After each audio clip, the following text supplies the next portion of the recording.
Whenever you're dealing with knowledge transfer, you have to deal with the human factor. And that means there are emotional barriers to knowledge transfer. And these are very important. One of the things that you, as a sort of a mid-career or young worker, young professional, need to understand is older employees have very mixed feelings as they approach retirement. They can be very ambiguous about it. You know, I kind of like my work, I like my network, but I also want to play more golf. Or my spouse wants to retire and it's time to move on. I'm ambiguous about leaving. Some people are going to be frankly alienated. Some people are annoyed and feel pushed out. And they don't want to leave, but they're feeling the organization wants them to. They can be angry. Or they can want to stick around and be anxious to teach, be wanting to share knowledge and not sure that you want it.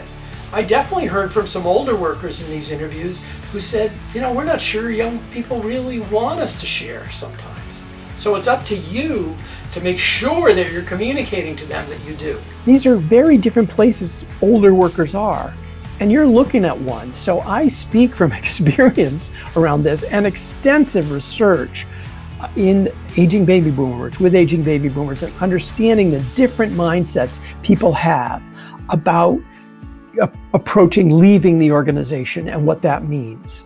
So that's very important for you if you're the person trying to absorb knowledge from these people, is understanding those emotional places.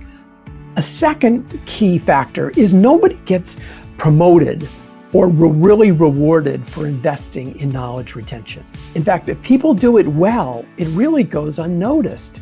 And that is a huge problem in a motivational issue in organizations. In fact, sometimes people feel penalized because if I'm trying to do my job and you're asking me for time to train you or pass on my knowledge, it's putting an increased burden on me. And we see this in certain fields. Like I'll give you an example in healthcare. Nursing is a seriously aging workforce issue.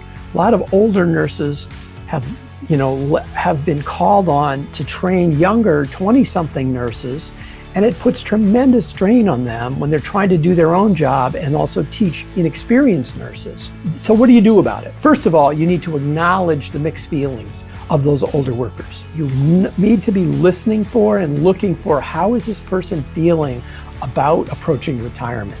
Are they ambivalent about it, torn, angry, feeling alienated, feeling threatened by you? Then you also need to bound the problem.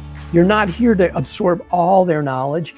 You want to learn what you really need to address specific issues, or maybe what they tell you are specific issues. And let's be totally clear.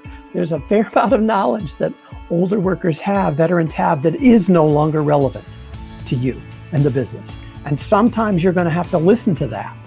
That's the problem.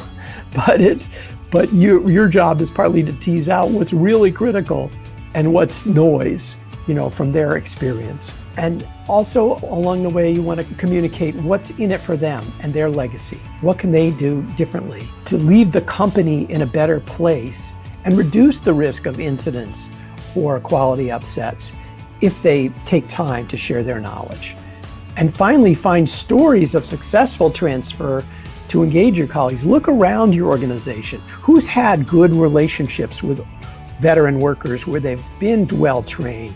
See what you can learn from those experiences as useful stories to take away tactics.